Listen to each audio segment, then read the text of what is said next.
Good morning, Parkside. Welcome to this week's encouragement video. Thanks for tuning in. Couple things that I was just reflecting on this morning that were encouraging to me.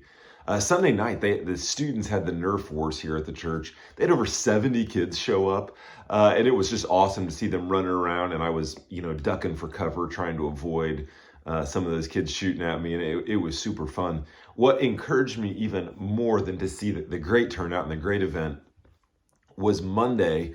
We were doing some yard work, and one of our neighbors walked by and said that their son had attended and just loved coming to the church for that event. And the mom's quote was, "He had the time of his life." And so, man, it was encouraging to see our student ministry team led by John Milligan and a whole great team that's working together there to have that go so well. And that was really exciting. I'm encouraged by that.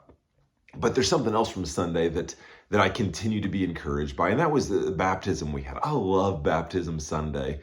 And through the years, Christians have sort of used this language of remember your baptism.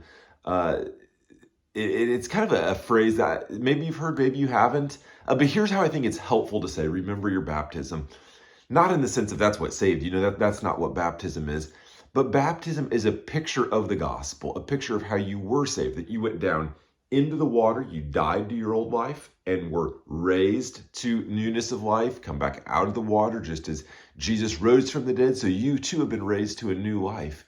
And so to remember your baptism is throughout the day today, as you're seeking to honor the Lord in all that you do, to fight against sin and temptation, to when you feel yourself starting to drift towards a particular sin, remember your baptism. Remember that you died to that and you've been raised to a new life in Christ. And you don't need to go back to that. That holds no power over you, and you can reject that. Remember your baptism. Of course, I love to see people being baptized, taking that step of faith. That's a huge celebration for us as a church.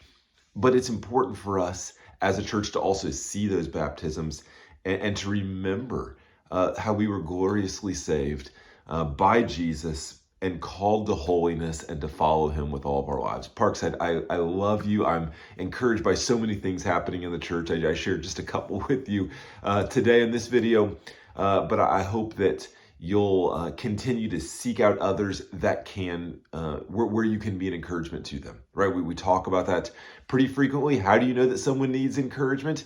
If they are breathing, that's how you know they need encouragement.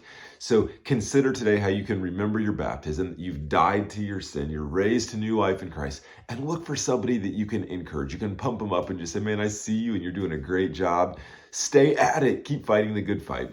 Parks, I love you. Looking forward to seeing you on Sunday. We'll walk through Genesis 21, and I'm really excited for that. Have a great rest of your week, and we'll see you Sunday.